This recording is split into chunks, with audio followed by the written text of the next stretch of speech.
We have parted ways with Golden Arrows, but yeah, amicably so, and I wish the club all the best, and I'm sure that team can finish in the top 8, and there are still a few games left. The blame as the leader of the team, and I'm okay. We did not fight with Chairlady. We agreed. We spoke very well, and I can tell you now that even now, if I give her the call, she will answer my call. So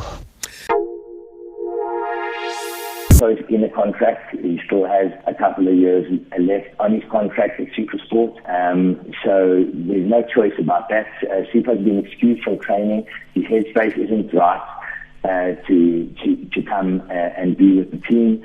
He hasn't been reliable, not to himself and not to his teammates. And, quite frankly, you'd rather play without Sipho and finish a couple of places lower in the league, but have a team that's